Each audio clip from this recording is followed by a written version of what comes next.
Olá, tudo bem? Queria dizer que para a gente do DANCEP é uma honra poder conversar com vocês, poder compartilhar suas poéticas desse presente, faz a gente ressignificar tanta coisa. Queria agradecer imensamente a generosidade da Sueli Machado, que é diretora do Grupo Primeiro Ato de Dança. Muito obrigado pela gentileza em compartilhar com a gente. Agradecer ao Pedro Pires, que está aqui à frente da direção do Balé Teatro Guaíra. Obrigado por compartilhar com a gente aqui esse momento tão precioso. E agradecer lá de Londrina, o Leonardo Ramos, por contribuir aqui para a nossa discussão, para o nosso papo. Queria deixar vocês super à vontade para a gente fazer desse momento juntos, é um momento de conversa mesmo, né? Nesse momento a gente sente muita vontade de estar juntos e juntas, mas eu queria que a gente conversasse com as pessoas que vão nos assistir aí com esse gostinho. A gente pode pensar as nossas poéticas, as interfaces poéticas do presente com muito carinho, com muito afeto. Então, queria também dizer que essa ação do DANCEP, ela acontece com a parceria da Secretaria de Comunicação e Cultura do Paraná, juntamente com a Unespar, que é a Universidade Estadual do Paraná, e a Secretaria de Comunicação e Cultura. E a gente tem, desde o ano passado, a nossa primeira ação aí junto à Sanepar, que a gente está frente a um projeto de auxílio a alguns estudantes, para que eles possam ser custeados, aí, seu vale transporte, um lanche, para que eles possam vivenciar a experiência da dança. Então, queria agradecer e dizer que essa mesa, juntamente com a professora Tatiana, vai fazer a mediação dela comigo, que a gente comece aí um bate-papo bem bacana, para que a gente possa discutir as poéticas do nosso presente. Olá, Tati, tudo bem? Oi, gente.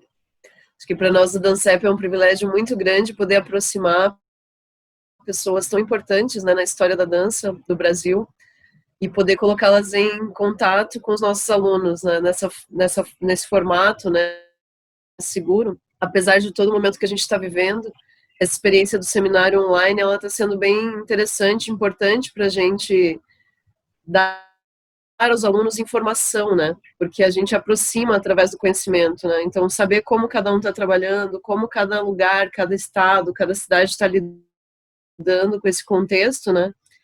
E como o campo da dança é um campo muito amplo, muito diverso, né? Cada experiência é muito particular.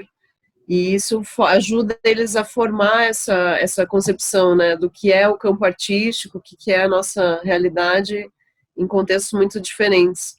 Então é um prazer muito grande mesmo poder ouvi-la e transmitir, né, nesse momento essa experiência de vida, de arte que vocês têm e esse processo de luta e de entendimento, né, que a gente tem vivido de como a complexidade no momento atual. Bacana, então. Antes, eu queria até perguntar para vocês, eu vou lançar a primeira pergunta ali para o Leonardo, mas eu queria estender a vocês também, para a gente seria bem importante ter um pouquinho da trajetória de vocês, né? Então, eu queria começar com uma pergunta para o Léo, perguntando para ele que, diante do cenário de pandemia, que estratégias ele vem utilizando para atuar com o Balé de Londrina, né? E de que forma esse trabalho tem influenciado a rotina de vocês. E daí, nisso, já emendar, queria que você falasse um pouquinho da sua trajetória e depois os demais também. Bom, sobre a maneira como nós estamos tentando aqui continuar a trabalhar, nós interrompemos o nosso trabalho presencial dia 16 de março. Né? Naquele momento, nós acreditávamos um pouco que fosse ser uma situação de 15, 20 dias. Ninguém tinha noção do tamanho do estrago, né, que seria isso. Então, nós fomos começando a criar estratégias, né? A primeira estratégia que nós fizemos foi começar um trabalho também de, como a gente estava em processo de criação de uma nova obra, de procurar leituras, filmes, que fossem relativos ao que a gente estava trabalhando e pesquisando para o projeto que está parado, né? Praticamente parado. Quando nós começamos a ver a demora disso, o tamanho do problema, aí nós começamos a aderir à ideia de fazer nossos trabalhos, no que diz respeito a uma aula de manutenção, no nosso caso, uma aula online de Pilates, depois uma aula minha, com alguns trabalhos de movimento mínimos, né? Porque nós somos em 13 bailarinos e eu, né? Mas nós temos aqui um grupo, a maior parte das pessoas morando em apartamentos, em residências extremamente pequenas, né? Então nós começamos a trabalhar em paralelo a ideia de aulas que a gente tivesse manutenção, grandes bate-papos sobre os processos que a gente já estava trabalhando antes.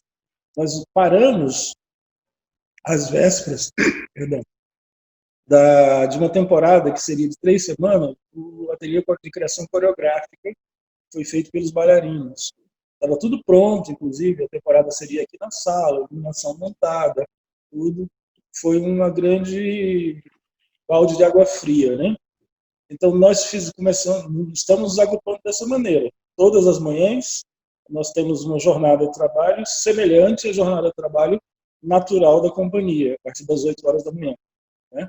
E assim procurando nos manter ligados, ativos, né? Há um produto novo que surgiu, que talvez seja a única coisa positiva disso, é que há iniciativas particulares de alguns bailarinos, na verdade, de alguns liderantes, mas todos se envolveram na questão de criar pequenos trabalhos de videodança, né? Está sendo uma pesquisa para eles bastante enriquecedora no sentido de aprender a lidar com a linguagem, que não era a linguagem nossa, né? A linguagem nem que eles tinham até então vivido, né? Teve algumas coisas bem bacanas surgindo disso aí, e que eu acredito que isso, posteriormente, após tudo isso, possa vir a ser um novo, mais um projeto a ser agregado à companhia. Nós estávamos realizando uma circulação pelo Profice, do governo do estado, né? Em 11 cidades, nós havíamos feito 5, né? Faltavam 6, essa agenda estava fechada já, né? E foi interrompida, e sabe Deus quando isso vai acontecer de novo, né? Nós tínhamos essa temporada já engatilhada, alguns projetos que a gente realiza aqui na Dança também, né? Que a gente realiza dentro da cidade, no sentido de formação de público, então está tudo suspenso. E, ao mesmo tempo, nós procuramos nos manter ativos no processo de criação, né? Nossa história, por exemplo, a minha história particular, tem pouco a ver com tecnologia da informática. Eu sou de Recife, comecei dança lá, passei um tempo em Curitiba, depois São Paulo, Rio de Janeiro, depois vim para Londrina. E minha área de formação, na verdade, é clássica, né? No dia que me falaram a ideia de que eu ia dar aula pelo Zoom, eu falei assim, vocês estão achando que eu não sabia nem o que significava isso, né? Foi assim uma verdadeira... Eu achei que era piada, não me parecia possível fazer qualquer coisa. É um fazer bastante limitado, pelas questões óbvias do espaço das pessoas dentro das suas casas, mas é desafiador, né? É um desafio que eu, com 38 anos de carreira e 57 anos de idade, estou tendo que enfrentar, né? Então, não é uma atividade muito fácil para nós, né, decanos da dança, já chegando eu falo que nós somos os próximos velhos, né? Nós que estamos nessa faixa aí, chegando 55, 57, 60, nós somos os próximos velhos. Então, temos que nos adaptar a coisas que a gente não tinha, né? Eu sou pouquíssimamente digital. Então, para mim é um desafio monstruoso, gigantesco que eu estou vivendo. Mas estamos,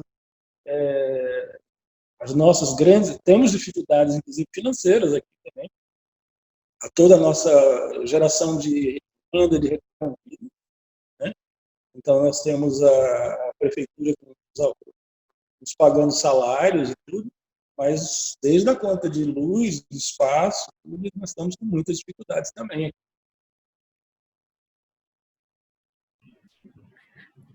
Legal, Léo. É importante a gente perceber que a gente tem dois lugares de fala de companhias que têm ainda uma mínima estrutura, né? O Balé de Londrina, que é municipal, né? Da Funcarte. E eu vou aproveitar esse link, né? Você falou da questão da estrutura, para passar para o Pedro e colocar também essas questões, como o Balé Guaíra, né? Sendo estatal ali, na autarquia, né? Desculpa. Deixa eu só fazer um complementozinho sobre isso. Lógico. Nós somos, vamos dizer assim, o Balé Guaíra é uma companhia pública. O Balé de Londrina, vamos dizer assim, que nós não somos exatamente uma companhia pública.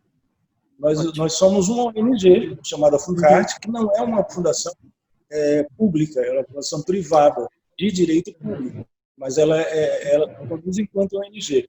Há 27 anos nós temos mantendo convênios em que a prefeitura nos paga essencialmente salários e encargos sociais, ou seja, FGTS, INSS, enfim, essas coisas todas.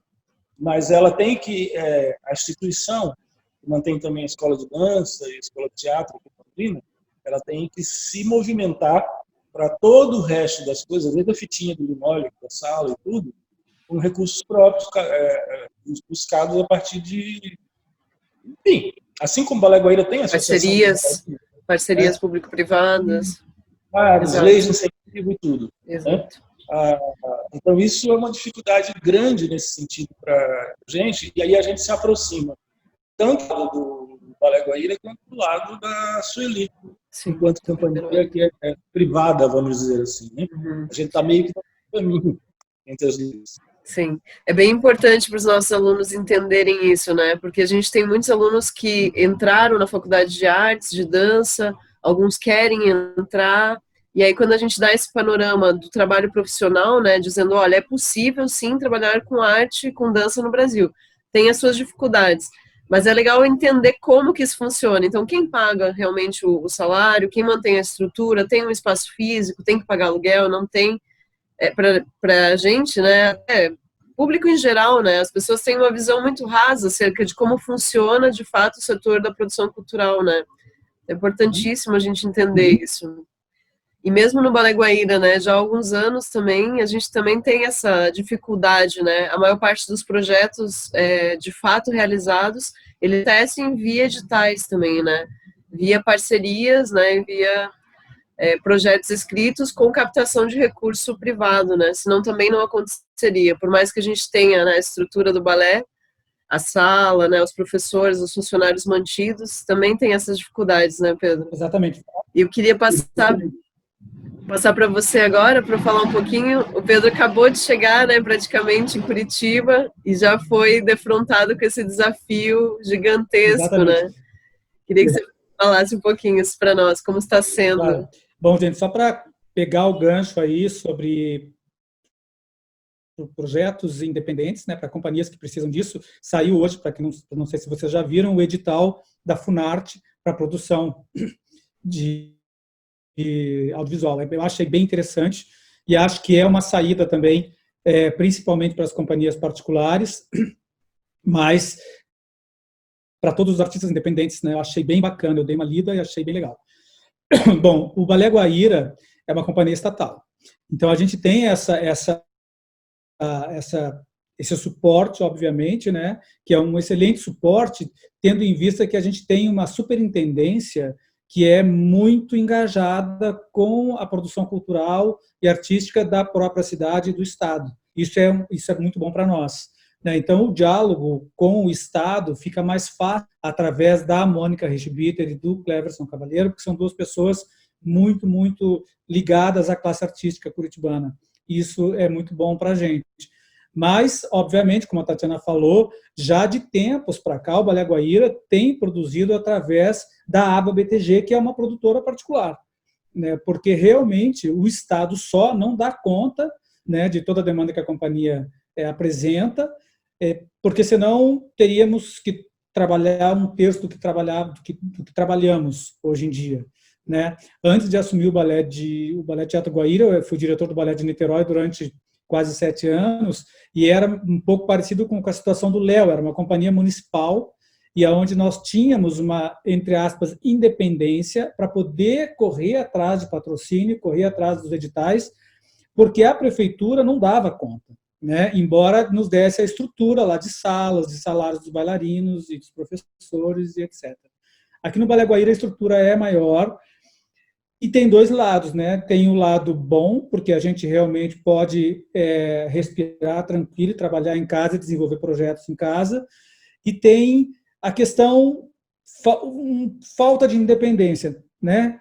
Que é normal. A gente está ligado a uma instituição que é bem maior que a gente, então a gente não pode fazer tudo o que a gente quer, né? O que não está errado também, né? O Balé Guaíra, como todos nós, né? A gente não sabia como, no começo disso tudo, como podemos trabalhar, como podemos continuar em casa sem parar. E a gente foi descobrindo, né, com o andar da carruagem, como as coisas funcionavam, e eu tenho um elenco muito engajado, é um elenco muito maduro, é um elenco pessoal muito interessante, porque tem uma cultura, tem informação, eles não são tão jovens assim, já passaram por outras companhias, já foram independentes, a grande maioria deles. Então, a gente troca muito e eu dou esse lugar de fala para eles. A gente conversa muito, a gente tem pelo menos uma reunião semanal só para conversar, né? Então, eu ouço tudo o que eles têm para me dizer e a gente desenvolver vários projetos. A gente tem 6, 7 projetos em desenvolvimento, mais da metade desses projetos foi ideia deles, né? E eu estou muito aberto a isso, porque eu, antes de ser diretor de companhia pública, eu fui também um diretor independente, eu tive um grupo independente aqui em Curitiba, e fui bailarino de várias companhias, né? Então, como artista independente, eu me coloco muito nesse lugar do artista, né? Então, eu tento me colocar no lugar dos bailarinos, entender o que eles querem, o que eles precisam, né? Eles têm muita coisa dentro deles e está trancado dentro de casa, principalmente para os criadores, é um terror, né? Então, assim, como a gente pode aproveitar esses momentos, né? Então, eu jogo muito para eles, né? Inclusive, o primeiro vídeo foi postado durante já esse período de pandemia, de quarentena, foi ideia deles e foi editado por eles, foi tudo feito por eles e a gente só avalizou, porque a qualidade era muito boa, né? Então, a partir de tudo isso que eles têm me passado, eu também estou começando a criar outras coisas, outros projetos, né? E aí está sendo muito bacana. A gente já tem no ar vários projetos, né? Se vocês acompanharem a ACB, que a gente tem um projeto de stop motion, que foi criado por eles, que é super interessante. A gente está desenvolvendo um projeto com parceria com o governo, em cima das ODS. A gente deve lançar agora, já na próxima semana, que é bem interessante. Aliás, é maravilhoso, é um projeto maravilhoso sobre o desenvolvimento sustentável. Tentamos pensar dentro do repertório da companhia determinadas coisas que a gente pudesse reproduzir um pouco dentro de casa, isso para também manter, porque nós somos uma companhia de repertório, para poder manter também um pouco do repertório da companhia perto do seu público, dos últimos trabalhos, principalmente. E estamos desenvolvendo, já desde a primeira semana da quarentena, um projeto também de plataforma de novos criadores, que o Balé Guaíra já tem isso normalmente na sua grade, que é uma vez por ano, um espetáculo criado pelos próprios bailarinos. Só que normalmente é muito rápido, é muito pequeno, é um mês de trabalho onde eles têm que...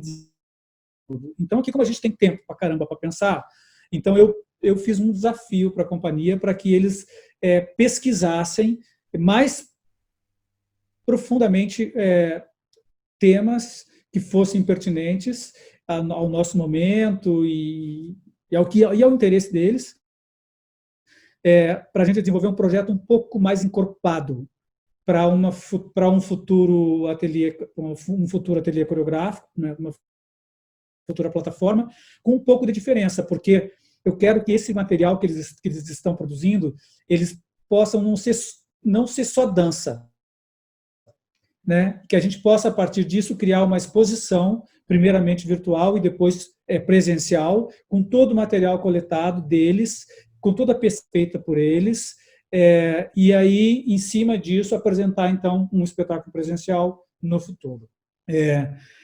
E aí, ideias começam a pipocar, né? Então, assim, a gente tem uma lista de coisas, porque a coisa começou a ficar profissional, né? Porque até então, na curiosidade de como a gente trabalha com essas novas ferramentas. E a gente percebeu que a gente não dá conta, porque a gente não tem esse conhecimento, muito menos eu, como disse o Léo, nós somos da mesma geração, né? E temos esse problema. Então, eu pedi para o teatro concordou em contratar um editor para poder fazer a edição dos vídeos que a gente está produzindo em casa. Então, a gente já criou alguns projetos. Agora, o primeiro que vai ser lançado, o stop motion está sendo lançado. A gente agora começa com os ODS, que são 17 vídeos individuais, depois um vídeo com todo mundo, e depois disso, que a gente já está gravado, que está na fila de edição, um trabalho com a nossa fisioterapeuta. Um trabalho de fisioterapia dedicado aos profissionais da dança que estão em casa, como eles podem se organizar fisicamente em casa com esse trabalho, e também para as pessoas que não são da dança. Fora isso, a gente tem 3 aulas públicas semanais, às segundas, quartas e sextas, às 10 horas da manhã. Na segunda e na sexta, a gente começa com uma aula de condicionamento físico, que mistura pilates com gyrotonic, gyrokinesis, spinal gymnastics, algumas técnicas de condicionamento físico, e depois uma aula clássica. Que ela é aberta, a gente abre o link, a gente põe nas nossas redes para quem quiser participar. Tem sido incrível, porque a gente tem gente de Zurique fazendo aula com a gente da Bahia, gente de Natal, isso está sendo bem... Essa troca é muito legal. A gente fez algumas trocas com algumas companhias que a gente pretende continuar fazendo, com o Cisne Negro, com Jovem de Jundiaí, a gente faz aula junto, e a aula é passada ao vivo no Facebook, que é super interessante também. E agora, a partir do dia 6 de agosto, a gente vai abrir aulas para a comunidade do Estado. Então, isso foi uma que partiu dos bailarinos e que o governo comprou e eu organizei, que a gente vai ter aula de balé clássico iniciante, balé clássico intermediário, contemporâneo, improvisação e para a melhor idade. Essas aulas vão ser dadas pelos bailarinos. Vão ser de segunda a quinta, uma média de 4 aulas por dia, aberto ao Estado. Então, a gente está fazendo uma parceria com as secretarias municipais do Estado do Paraná para poder abrir isso, porque como a gente tem um limite de pessoas pelo Zoom, que são 100 pessoas, para abrir inscrição, e isso vai ser comandado pelo Teatro Guaíra junto à Secretaria de Estado de Cultura. Então, assim, a gente está, como disse a Sueli, né, eu estou trabalhando muito mais do que eu trabalhava dentro do Teatro Guaíra, né, pensando em como a gente pode otimizar o nosso espaço, pensando sempre naquilo que o Léo falou lá no começo, que nós somos uma companhia do Estado e a gente também não pode ficar parado, a gente tem que mostrar trabalho, tem que mostrar que a gente está trabalhando, que a gente não está de férias, né? E o bacana é que eu tenho o elenco do Balé Guaíra, que é um elenco de 23 pessoas, bailarinos, mais a equipe, é uma equipe grande, nós chegamos a uns 37, mais ou menos, está trabalhando, né? E eu acho isso bacana, e queria encerrar dizendo que se tem alguma coisa de boa nisso tudo que está de bom acontecendo, são essas conexões novas que a gente está criando, né? O que é muito legal. A companhia faz aula segunda, quarta e sexta. Nas terças e quintas, eu liberei para que eles escolham a aula que eles quiserem fazer, porque tem tanta aula bacana acontecendo, do mundo inteiro, o Acracan está dando aula, gente, é uma oportunidade de você conhecer o trabalho de pessoas com que a gente já conhece, já admira o trabalho, e é uma forma de estar próximo, conhecer melhor. Então, tem tanta coisa boa acontecendo online, que eu dou a terça e a quinta para eles, com quem eles querem fazer aula, e qual é o tipo de trabalho que eles querem fazer. Né? Eu acho que isso que é bacana, né, dar essa liberdade para eles e entender que eles são profissionais e que eles é que são responsáveis pela carreira deles e quais são as expectativas em relação ao futuro deles, o que eles querem com isso. Então, eu gosto muito de dar essa liberdade para eles. É um jeito meu de trabalhar, eu acho que é bom, já era assim no Balé de Niterói, né? E tem dado certo, acho que é por aí.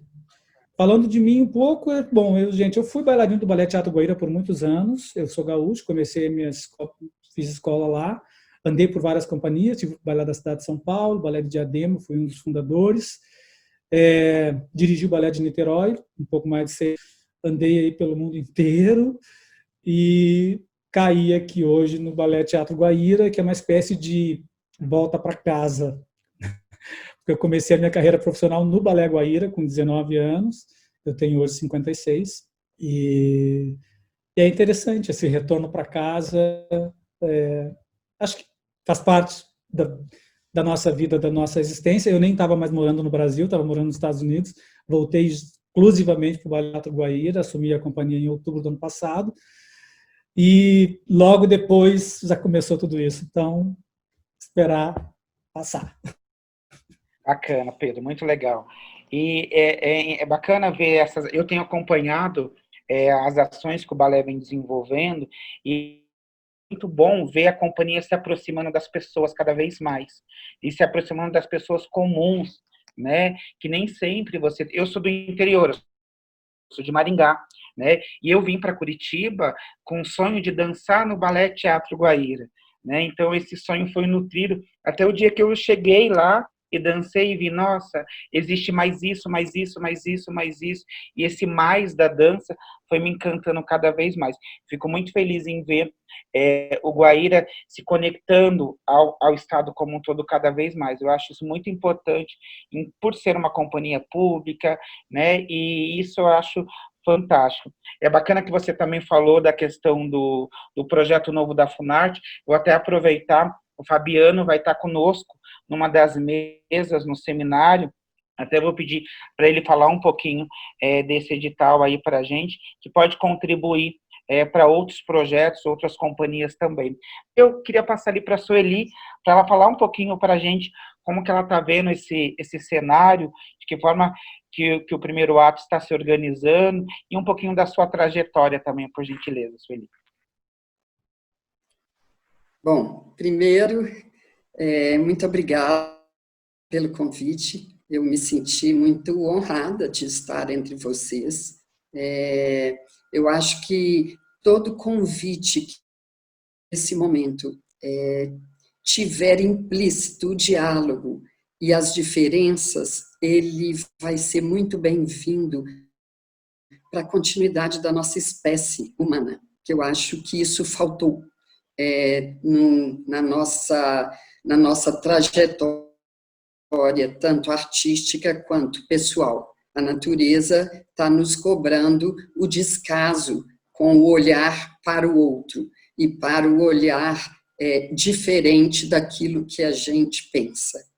Então, eu vou inverter um pouco a lógica dos meus queridos colegas, porque eu acho que eu vou começar falando de mim, porque isso em si é fora da casinha, já é uma trajetória contrária da grande maioria, né?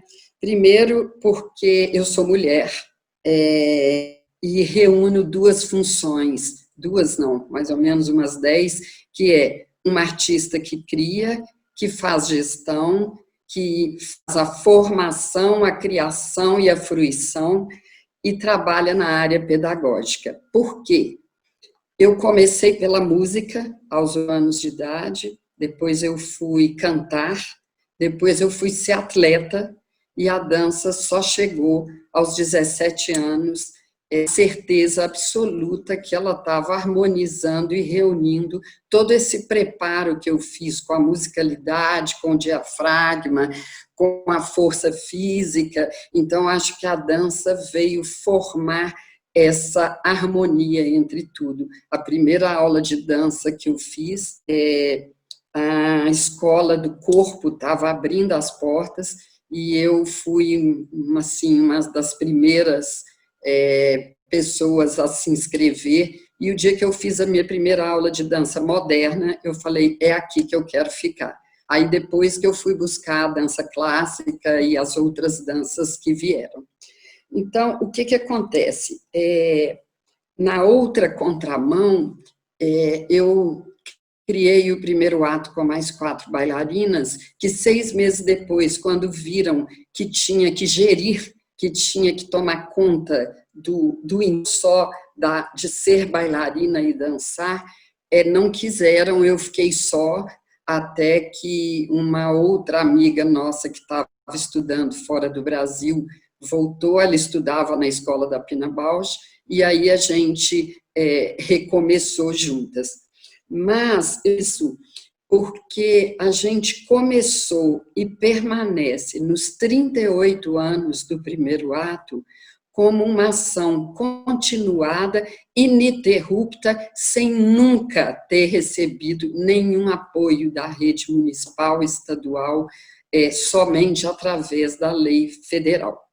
Então, assim, é uma sobrevivência surreal, assim.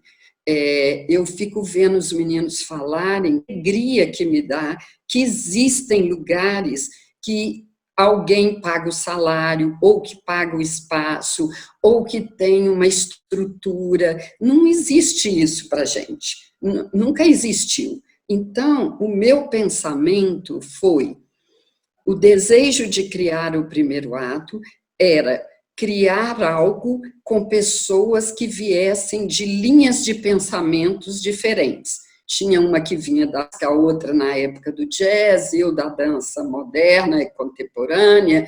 Era um diálogo já para movimentar as várias possibilidades de dança.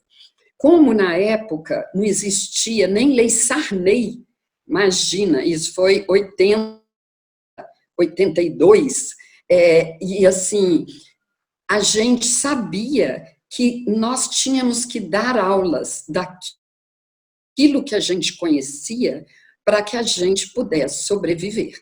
E assim a gente foi fazendo parcerias.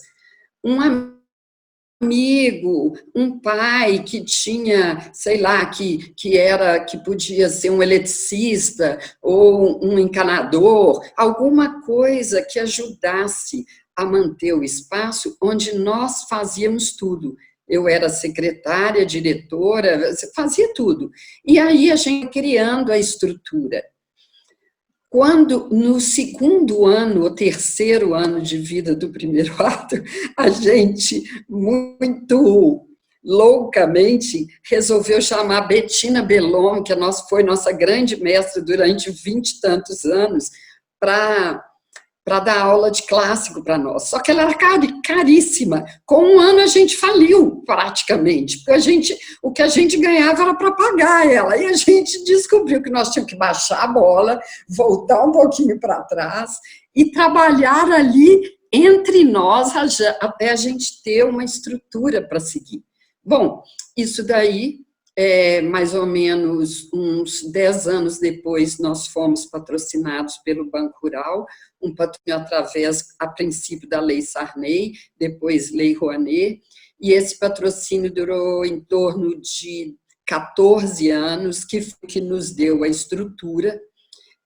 Até hoje, nosso espaço é alugado, a gente não tem sede própria, então, o cotidiano, ele é construído todos os dias. A partir de 2015, a gente fez esse patrocínio, e de lá para cá, a gente vive de editais, de vendas de espetáculo, já se vão aí, 2005, perdão, quase 15 anos está fazendo, né? A gente tem patrocínios variados, já tivemos um ano da Petrobras, 2 anos de uma empresa aqui de hotelaria, depois outros anos sem, enfim. Então, por que eu comecei por aí, gente? A pandemia não é uma novidade para nós. Essa crise, essa dificuldade, a pandemia em si o que ela gerou é que não é, né? Então, essa dificuldade, esse reinventar que esse momento nos exige, ele é cotidiano para nós. A gente tem que se reinventar constantemente. Começamos sem patrocínio, depois veio o patrocínio, aí perdeu o patrocínio. Para mim, foi muito mais significativo ter um patrocínio tão longevo e perder da noite para o dia. Foi um telefonema, acabou, por causa da situação política. Então, o que aconteceu? Ali sim teve uma morte para mim. A minha morte foi ali, sabe? Quando eu falei, e agora? Né? Então, ali foi de novo pedra sobre pedra, que eu acho que é o que está acontecendo agora. Eu concordo com o Léo e com o Pedro, somos analógicos, nós somos uma geração que migrou para o digital, essa não é o nosso conforto, nossa expertise, não é verdade? E eu já tive grupos com 25, com 15, com 10, hoje nós somos 8 pessoas, 7 bailarinos e eu, e acho maravilhoso estarmos como estamos, que, como diz o Pedro, é um grupo de pessoas, é um grupo de bailarinos independentes que escolheram permanecer juntos, apesar da falta do apoio e apesar das dificuldades todas que existem. Estar ali é uma escolha de cada um, consciente e clara. Nesse momento, a gente vira uma cooperativa, onde tudo é posto ali, aberto, e nós vamos decidir juntos o que fazer, já que não temos esse tipo de apoio. O que eu acho que, nesse momento, acrescenta a tudo isso é o que os meus colegas já falaram, procurar saber de tudo que possamos, de mídias digitais, de plataformas, experiências. E aí, como mineira, nós somos mais lentos, sabe, Pedro, do que você e o Léo. Nós somos assim, primeiro a gente vai para dentro, para depois a gente para fora. Esse é o caminho das pedras preciosas, do ouro. Em Minas, a riqueza é debaixo da terra. Somos desconfiados porque os ingleses e os europeus levaram tudo, a gente nem viu, porque eles ficavam igual tatu debaixo da terra. Então, a gente tem que ficar atento, prestando atenção, assim, como é que a coisa funciona. E, para isso, a gente se volta para dentro, para esse tatu que é cada um de nós que existe, entra para debaixo desse algo que aparentemente velado, mas ele é um mergulho interno. E aí o que fizemos foi convidar uma menina de 30 e poucos anos, atriz, bailarina, que trabalha há muitos anos com o grupo Ponto de Partida de Barbacena, no interior de Minas, e ela sempre foi uma menina, uma grande gestora, muito curiosa, uma pessoa que tem uma facilidade enorme com essas ferramentas e também com a questão, ela é muito articulada no meio artístico no Brasil, para a gente fazer um grupo de estudo de gestão de produção artística, gestão de mídia e rever quem somos. Quem somos nós? Qual é a filosofia do primeiro ato? Ele resiste por quê? Quais são as coisas mais importantes que nós criamos e mantemos? Vamos fazer reinvenção inicialmente com o que cada um de nós pensa e faz hoje com o primeiro ato. E a partir desse estudo, é como se fosse um momento de reclusão para sair daí algo que não seja banal, que não tenha pressa, que seja necessário, porque Pedro falou uma coisa assim, a gente não pode fazer do jeito que a gente quer. Eu acho que ninguém, Pedro, pode fazer do jeito que a gente quer. Eu dei essa resposta aí em Curitiba, lá no ACT, você lembra, eu acho que você estava lá, quando o Melo me chamou para fazer uma palestra, e eu fui falar sobre o primeiro ato, e um rapaz que é daí, bailarino independente, depois foi Curitiba, da crítica universitária, assim, um pouco arrogante, e falou para mim assim,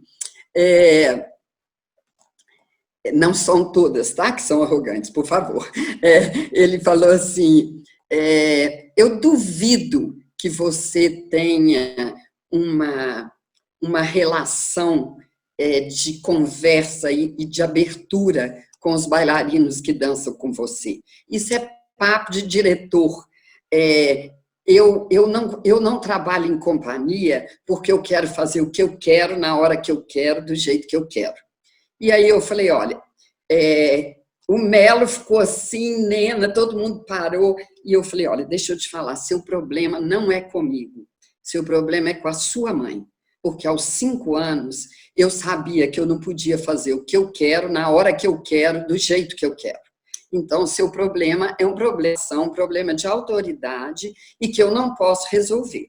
Agora, se você quiser participar do nosso coletivo para você ver como é que funciona, você vai descobrir que é assim. Então, isso ficou para todos sempre na minha cabeça, de a gente não pode fazer o que eu quero. Só que eu concordo com o Pedro e com o Léo, como nada é perfeito, nada tem um lado só.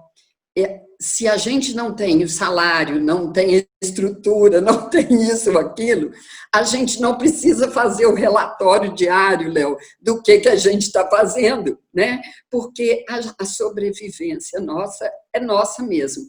É claro, Léo e Pedro, que a gente faz um relatório muito mais para a gente se autogerir, mas não tem essa obrigatoriedade, como vocês colocaram, de dinheiro público, embora lei de incentivo seja dinheiro público, é diferente. A gestão desse dinheiro é organizada de uma outra maneira. Então, o que acontece? A gente está podendo se dar o direito, nesse momento, já que não tem apoio e estamos em casa, desse mergulho interno para que a gente possa se rever, possamos descobrir quem é apto a quê nesse momento. Tem alguém que tem mais facilidade com a comunicação, alguém que tem mais facilidade com as mídias digitais, com as ferramentas, alguém que tem mais facilidade, alguém que tem mais facilidade para produzir conhecimento, inclusive de memória, quem tem mais memória para saber do que a gente fez, e assim a gente está fazendo. É claro, não estamos parados, a gente entrou no edital do Itaú Cultura em casa, né? E a gente foi aprovado, então a verba não é muito grande, mas foi um trabalho que a gente fez em cima do instabilidade, nosso último trabalho com pesquisa do Alex Dias, e a instabilidade o trabalho chamou Instabilidade, um Estado Constante, onde hoje, do elenco que fez o Instabilidade, 2018, a Vanessa, que era uma francesa que trabalhava com a gente já há 8 anos, teve que voltar para Paris, transferido. O Pablo Ramon foi para Portugal porque ele formou em design de interior e foi fazer um sanduíche. Então, nós fizemos releitura do Instabilidade, cada um no seu país, cada um na sua casa. Então, eu acho que, nesse momento, eu queria ler uma poesia do Rainer, do Rilke, Rainer Maria Rilke, rapidamente, que simboliza tudo que eu estou sentindo nesse momento. É assim, o tempo não é um ano não conta. 10 anos não representam nada. Ser artista não significa contar. é crescer como a árvore que não apressa sua seiva e resiste, serena, aos grandes ventos da primavera, sem temer que o verão possa não vir. O verão há de vir, mas só vem para aqueles que estão tão sossegados como se tivessem na frente a eternidade. Eu acho que é um escritor alemão, né, do começo lá do século XIX, e eu acho tão atual isso, porque eu sinto que se nós não tivermos essa mínima pausa para observarmos, inclusive o que a gente já fez com o planeta, conosco mesmo, com as pessoas, com a falta de relação, a gente não vai conseguir recriar, e criar igual não vai resistir, de maneira nenhuma. Então, eu penso, as parcerias, concordo com o Pedro, as parcerias são fundamentais, abrir espaço para escutar as pessoas à nossa volta, fazer de uma maneira coletiva e aberta é a nossa única saída.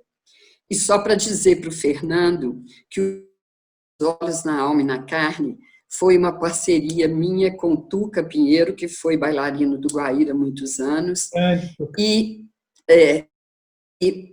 com um grupo de bailarinos que era também muito comprometidos e que eu tive a felicidade de encenar.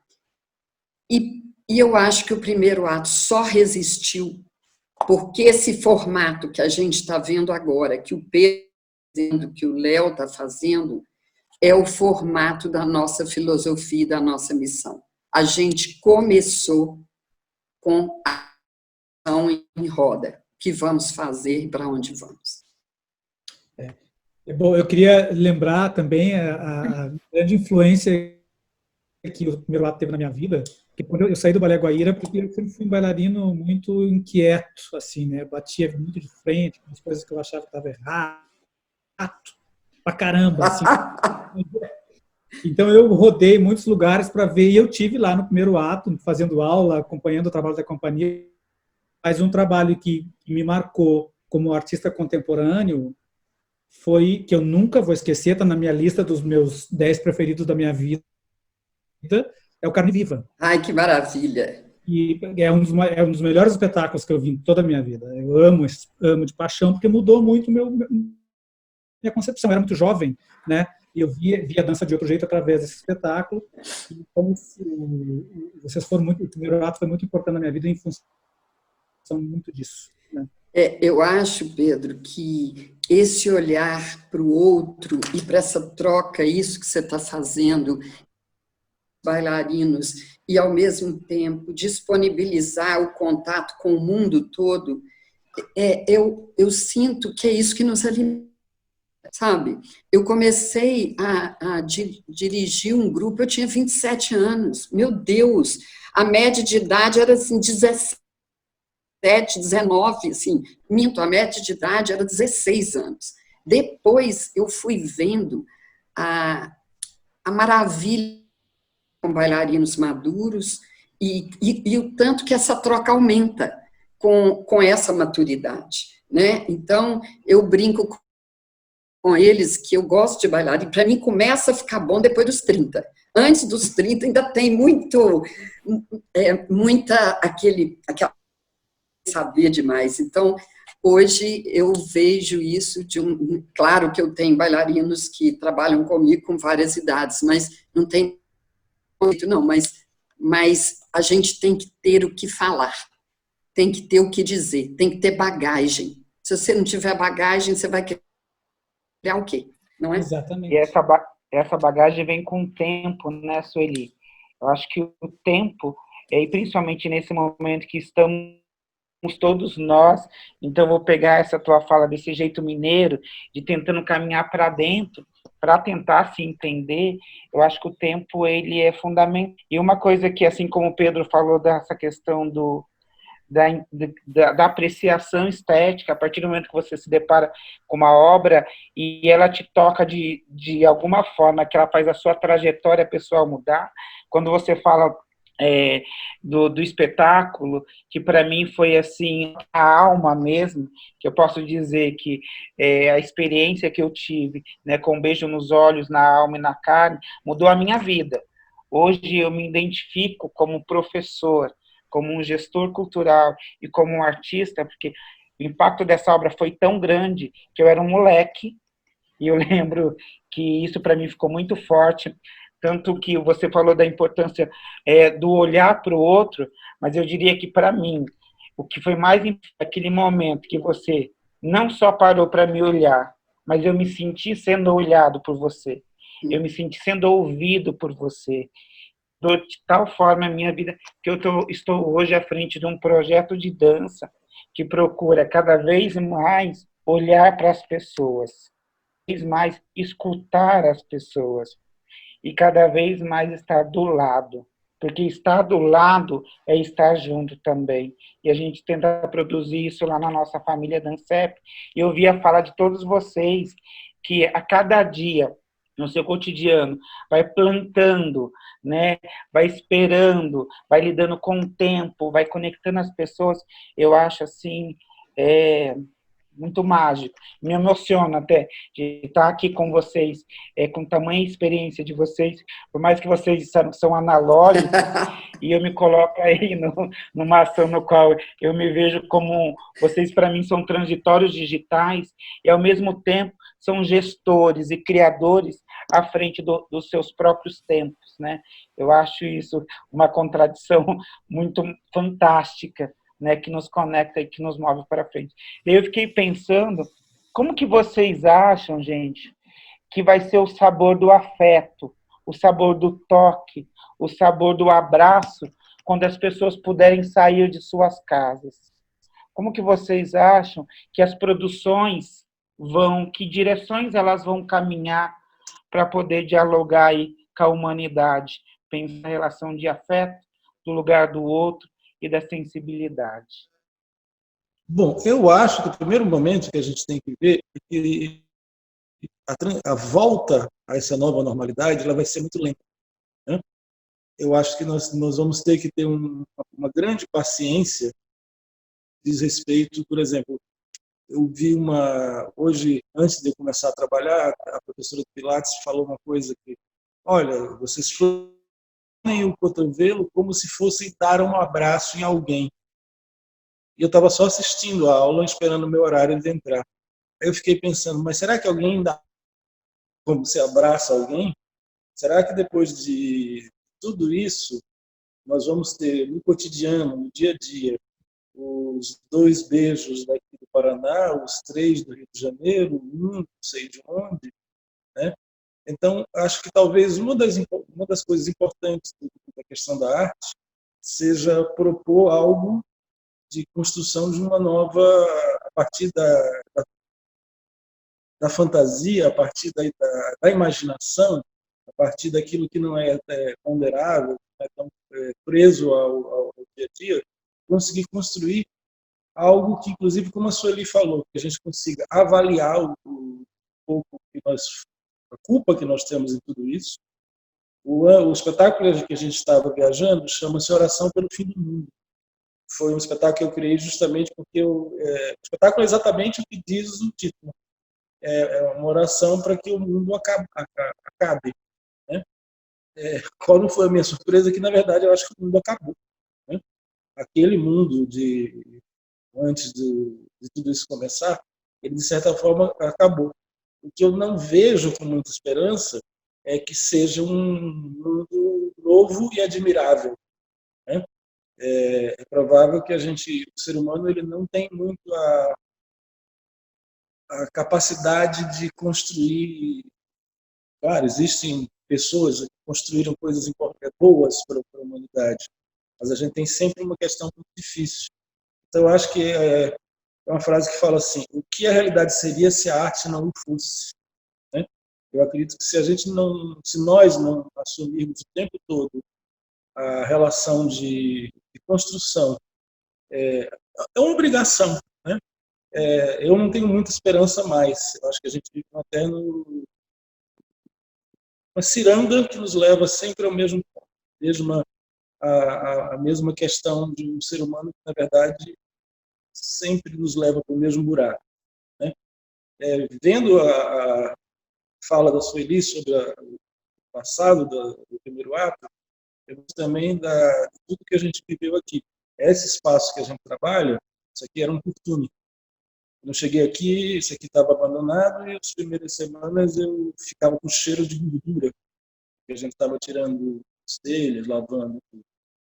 Então, nós, por exemplo, artista Sueli, artista Pedro, nós somos capazes, inclusive, muitas vezes, de construir essas questões do dia a dia, lavar um banheiro, né?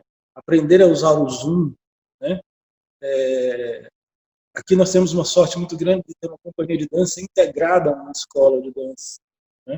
Escola de dança forte, com 11 professores, 400 alunos da cidade inteira, uma maior parte de renda, baixa renda, né? Grande maioria, né?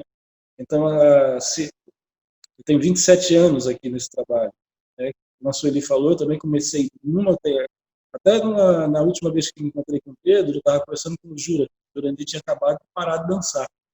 Aí eu falei que, na verdade, eu já estou meio querendo me aposentar. Ele falou, nossa, mas agora que você está na idade de começar a trabalhar como diretor e tudo, eu falei, minha filha, mas só que você é muito complicado, você aprender a trabalhar. Bailarino não é tinta, né? Você tem que aprender a personalidade, né? Eu gosto muito disso. Ele falou dos bailarinos mais velhos, eu tenho uma combinação agora aqui em Londrina, que é bem legal. Eu tenho um grupo, tem um da origem, inclusive, que eu falo que o Pedro conhece, o Marciano, que eu falo que ele é um Highlander assim, de sobrevivência. O cara está com 48 anos de idade e tem aí os bailarinos que já saíram, enquanto ele fala, nossa, parece vinho, você melhora a idade. Aí eu tenho esse e tenho a molecada, que quase todos os nossos novos bailarinos vieram da escola. E eu gosto muito dessa questão de que as duas energias, elas ajudam uma coisa de, pelo menos aqui tem sido assim, que a energia desse jovem, muitas vezes das suas inseguranças, ainda da sua imaturidade, ela se abastece com a experiência desses mais velhos, são alguns, né? Mais ou menos meio a meio, né? Um pouquinho mais da metade são mais jovens, né? E essa alimentação coletiva, ela tem se dado em Londrina de uma maneira bem legal nos últimos 3, 4 anos, né? A gente teve um processo de renovação muito grande há um tempo atrás, e eu acho que, por exemplo, concordo com a Sueli em número, grau e gênero. Trabalhar com pessoas mais experientes, não vou falar mais velhas, né, mais experientes, é muito rico, né? Mas essa fusão dessas duas energias, do jeito que a fusão que a maioria dos nossos bailarinos são da escola, que vieram daqui mesmo, mas a gente não tem isso como regra, né? Às vezes agora mesmo tem um menino que chegou no ano passado aqui, coitado, começou o ano passado e agora está aqui nessa situação de não ter aproveitamento do tempo dele como deveria ser, né? Mas é um menino super empolgado, tal, que veio lá do Joinville. Então essas energias, elas são muito importantes, né? Que a gente traga o novo, a experiência e funda as coisas. E sobre ser múltiplos, nós temos, independente da estrutura, eu falo que entre vocês, Pedro e Sueli, eu estou bem bem, né? Público que não é público e que tem que ter toda essa questão de gestão, enfim, produzir, lavar banheiro, limpar. Esses dias eu cheguei aqui, um gambá, a gente está dentro de um parque, né? O gambá entrou, caiu dentro do banheiro, não conseguiu sair, e ele destruiu o banheiro, o vestiário feminino, comeu até cano. Então, você tem que administrar todas essas coisas o tempo todo, né? Você falou do almoxerifadinho que vocês trabalham, né? Imagina, isso aqui não é nem um cortiço, costume, isso aqui se fazia farinha de osso, né? Foi desativado porque a cidade cresceu para aqui e é na beira do Lago Igapó, nosso maior cartão postal. Imagina, a gente conseguiu transformar uma farinheira de hoje num espaço que hoje está bonitinho, né? Sem problema, goteira, enfim. Mas tá bacana. Você imagina o que era isso aqui há 27 anos atrás. Assim, o que era a questão do primeiro ato, como a Sueli colocou, e o que foi o começo de todo o processo que o Pedro, quando chegou em Curitiba, ir lá para o curso de aceleração para bases, com salário mínimo, né? Mínimo no sentido, não é o mínimo, é bem menos do que o mínimo de hoje. E se colocar, trabalhar, se tornar bailarino, já vinha com bagagem, mas crescer enquanto artista e fazer uma carreira internacional. Enfim, nós somos muito capazes de sobreviver a tudo, né? Eu falo que, assim, talvez esse seja o nosso maior mal. A gente não morre. A gente sobrevive e tem que, de novo, recomeçar, recomeçar. Se conseguissem nos matar, acho que seria mais, no sentido artístico, seria mais tranquilo, mas a gente é teimoso, a gente volta, vai continuar. O primeiro ato perdeu o patrocínio do Banco Rural e, né, as coisas acontecem o dia inteiro, mas a gente vai sobreviver, mas vai ter que aprender com uma nova realidade. E eu tenho muito medo da sobrevivência da profissão de artista como um todo. Nesse mundo que se apresenta aí, talvez ainda seja mais ágil no sentido do capital, né, da falta de empatia, da falta de capacidade de enxergar o outro como um ser humano diferente, mas que deve ser respeitado. Legal, né? Eu vou pegar sua fala, porque ela contemplou todos os pontos que eu tinha anotado aqui para retomar, né, a partir da fala da Sueli, essa questão da interação entre jovens e pessoas mais experientes, que a gente também tem, né, muito forte lá no projeto. É um projeto aberto à comunidade, então a maior parte dos alunos são da escola, né, do ensino médio, fundamental, mas a gente tem pessoas muito mais velhas também, que fazem aula de alongamento, e a gente também entende muito bem a necessidade dessa troca, né, que é, no fundo, a essência da família, no sentido de uma família que você escolhe, né, olhar para o outro, entender, aprender com ele, respeitar. E eu tinha percebido isso, que o Balé de Londrina está com um elenco muito jovem. À medida que você falava na primeira fala, eu fiquei tentando imaginar essa relação, né, de como aprender e ensinar, né, viver nessa troca permanente. Para nós é muito importante ouvir, né, esse contexto que caracteriza o que a gente está vivendo agora, mas entender como essa pausa, né, esse momento de pausa, que a gente tem experiências muito diferentes, é importante e fundamental para todos nós olharmos para a nossa história também e para o que a gente quer no futuro, né? Isso foi, nossa, riquíssimo, assim, no sentido de entender quem a gente é, nós brasileiros, artistas, nesse contexto que a gente está vivendo, né?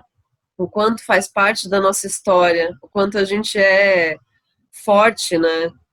Apesar de... Deixa eu completar só uma coisinha sobre essa questão dos três aqui, né? Balé Guaíra, Balé de Londrina e Primeiro Ato. Por que nós devemos acreditar que esses três projetos, assim como vários outros, são de extremo sucesso? Uma palavrinha que a Sueli colocou lá atrás também: continuidade, sem interrupção.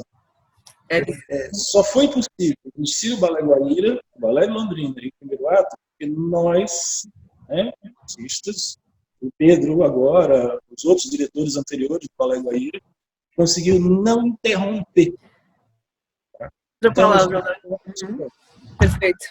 A gente fala muito sobre isso também, né? A necessidade de continuar e de ser projetos, né? Claro, a gente, na nossa idealização, pensa em projetos de arte e cultura ligados ao Estado, mas a gente sabe que a concepção que o nosso Brasil tem sobre políticas culturais, ela não é de Estado, ela é de governo, infelizmente, né? E isso gera essa eventualidade. Mas a gente continua acreditando nisso, né? Então a gente carrega essa semente, a gente enquanto produtores, professores, artistas, essa semente do não adianta, até porque a gente não consegue desistir, né? A gente não consegue fazer outra coisa e deixar de acreditar que é possível transformar o mundo através da arte, né? Da arte, da emoção, do que a gente faz. Senão a gente já tinha desistido, né? E a gente está aqui e vocês são mais do que inspiração para nós continuarmos com essa, né, com essa batalha todo dia, porque é a prova viva de que sim, é possível essa transformação. Então, colocar uma coisa dentro da... Só uma coisa. Ela falou uma coisa que é fundamental para que todos nós coloquemos na cabeça.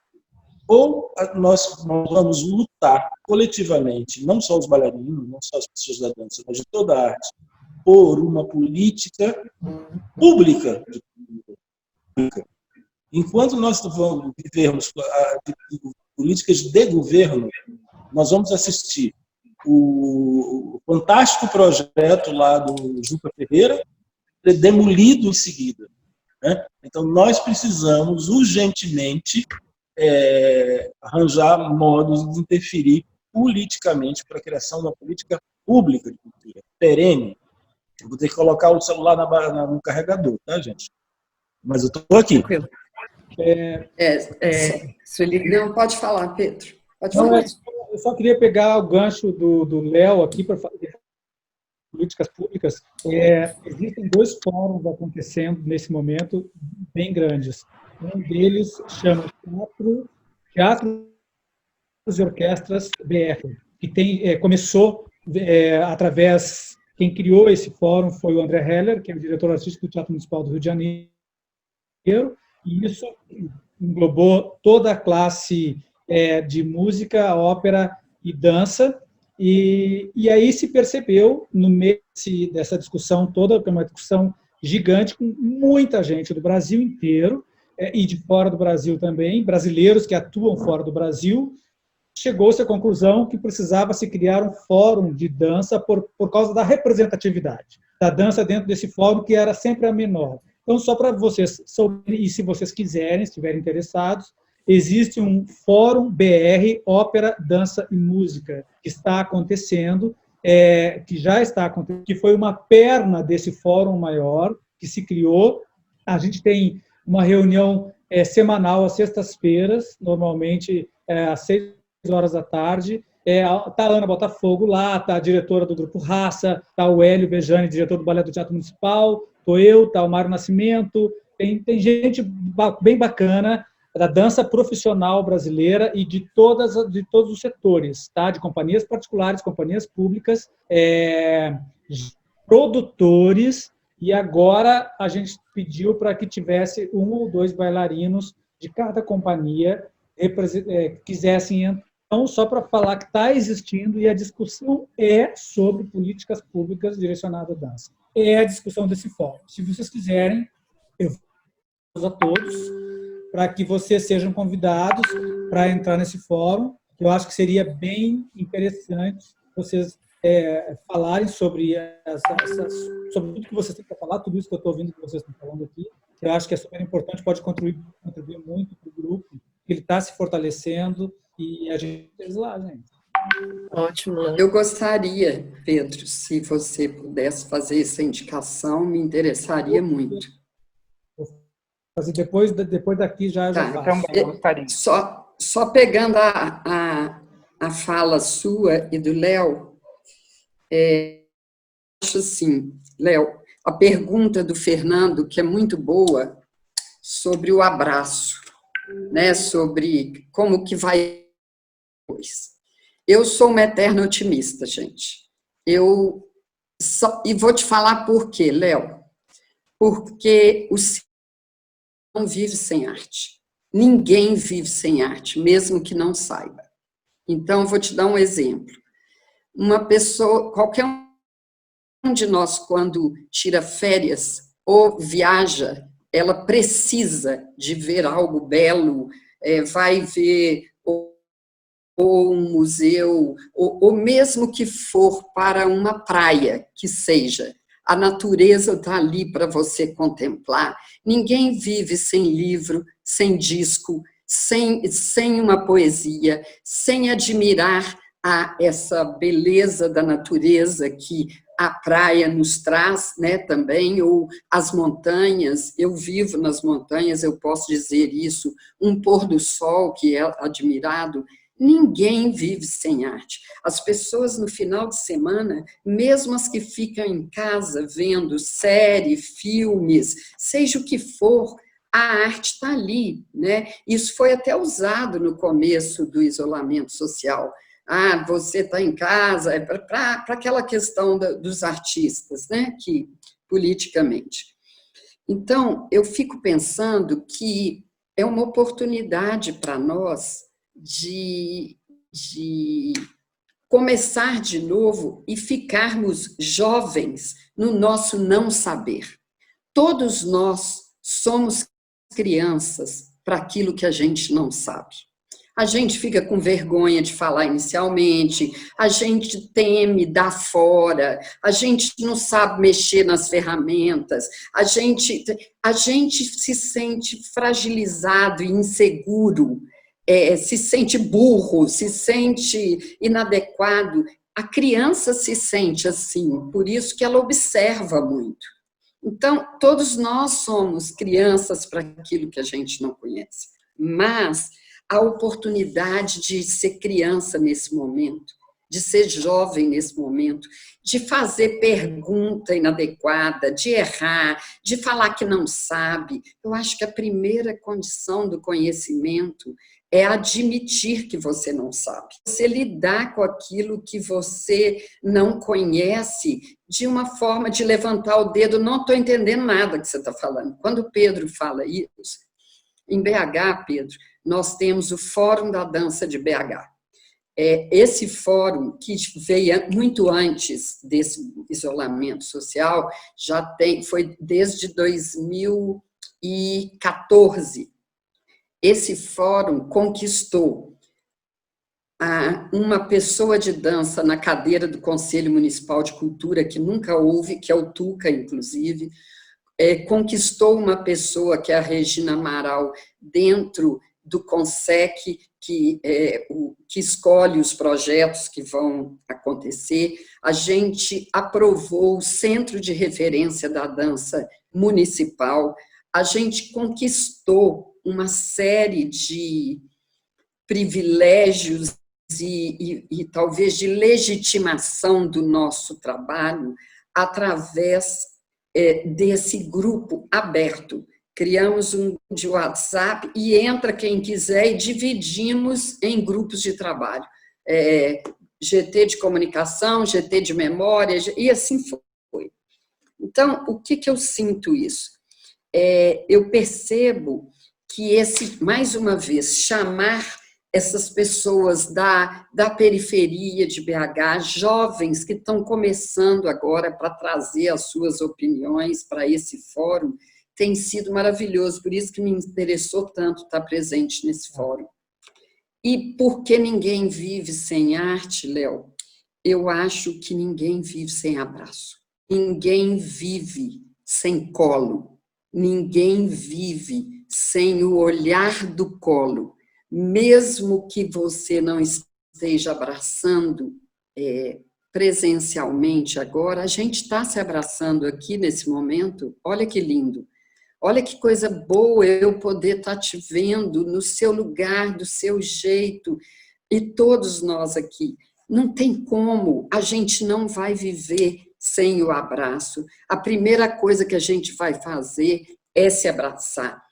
Eu sinto todos os dias uma coisa. Uma vez o primeiro ato teve um problema mudou a região lá de conseguir o alvará, e um cara da prefeitura, um fiscal, chegou lá e pôs um X assim na nossa porta e impediu a gente de trabalhar. Foi uma semana isso e a gente enlouqueceu.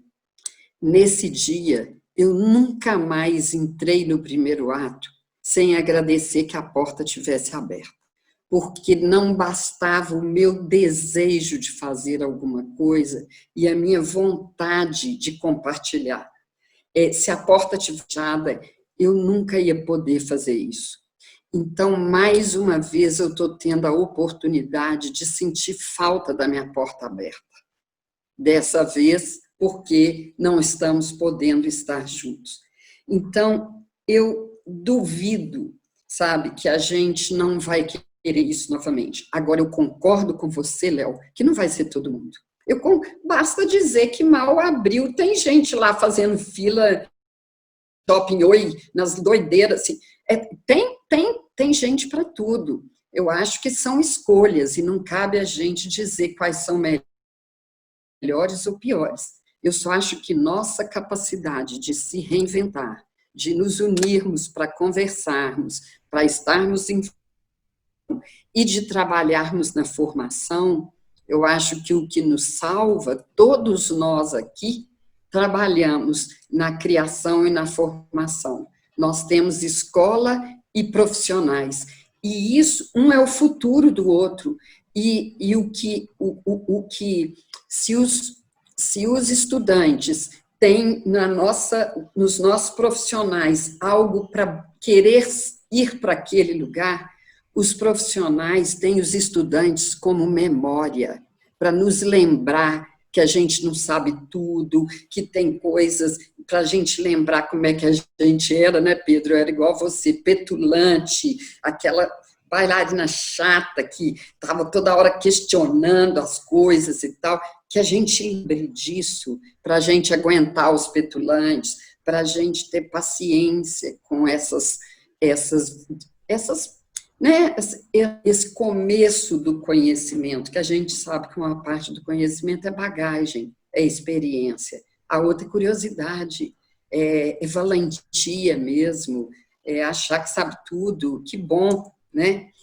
Então, eu acredito demais que, para nós artistas, é uma oportunidade de recomeçar, sabe? De reinventar. Eu nunca me senti tão jovem aos 66 anos de idade. Como? E eu voltei para a cena, eu danço, voltei nos 3 últimos espetáculos, eu fui para a cena, junto com meus meninos de 20, seja o que for. Tá ouvindo, Fernando? Fernando vive nessa crise. Fernando, se quiser fazer um duo comigo, eu topo, tá? Marcado. Já está marcado. Porque não tem como, a gente tem o que dizer, voltando lá no começo da minha fala, né, Pedro? A gente tem o que dizer. Não quer necessariamente a gente tem que voltar para a cena. Eu, depois de 20 anos dirigindo, eu falei, eu quero ter as sensações que esses bailarinos estão tendo no dia de hoje para eu poder estar próximo deles. Então, sabendo como fazer, eu não sou uma Débora Coker que consegui participando de todos os espetáculos, não consigo. Eu sou muito preciosista, eu preciso ver, eu preciso olhar de fora, mas como eram os poemas da Hilda Hilst, eles eram 10, eu peguei um só para mim, estava bom já, aquele ali foi suficiente. Mas o que eu sinto é que eu passei pela crise, falei, meu Deus, eu desenvolvi alguma coisa que eu achei que já ia andar por si só, tem que começar tudo outra vez. É começar tudo outra vez. É descobrir como, igual nós todos estamos fazendo. Às vezes, desculpa, eu às vezes sinto que a gente está numa espécie de sala de espera para entrar em outra sala, porque a gente não sabe o que vem depois, né? É o nervoso que dá quando você vai no médico e você sabe que vai no médico, mas você não sabe o que tem para te dizer. Né? Um pouco essa sensação, porque essa semana que passou, nessas reuniões que eu tenho com o grupo, uma bailarina, ela me fez uma pergunta e a gente ficou pensando sobre isso. Eu fiquei, Pedro, olha só, a gente está aprendendo um jeito novo de trabalhar e você está nos dando uma abertura que nós nunca tivemos antes. De opinar, de poder dar ideias, de, inclusive, ajudar na produção do conteúdo conteúdo que a gente está entregando. E como é que vai ser depois que a gente voltar? A gente vai continuar tendo esse lugar de fala, né? E aí eu fiquei pensando muito sobre isso, e a gente não sabe o que vai acontecer, né? E a gente não sabe, a gente vai aprender, reaprender, né? Então, isso aqui é uma nossa espera, né? A gente está pensando sobre o que vai acontecer depois, né? E a gente só vai saber depois, né? Gente, eu queria pedir, eu pensei quando você falou, acho que é calma, né? Todos nós, calma, calma, que a gente vai saber, né? Se a gente viver agora. Eu queria pedir para vocês, que o Fernando está muito emocionado ali, que dessem uma única palavra, uma última palavra que ficou desse nosso diálogo, para ela continuar reverberando aí nos nossos corpos ao longo do dia, né? E das pessoas que vão nos ouvir e nos ver acerca dessa conversa, dessa experiência que ficou. Então, vou pedir para a gente fazer assim, o Léo dá uma palavra, o Pedro dá uma palavra, a Sueli, Fernando, fecha aqui e a gente guarda elas no coração para continuar pensando. Bom, uma só? Para mim, Uma só. se é uma palavra só, é uma palavra antiga, resistência. Né? Acreditar que resistir. Obrigada. Pedro. Empatia. Empatia. Empatia. Sueli. Elegância emocional. Fernando. A maior dificuldade da minha vida é decidir uma palavra que eu estou vivenciando aqui com vocês, mas eu acho que para mim fica ser humano, ser. Você, Tati? Diálogo.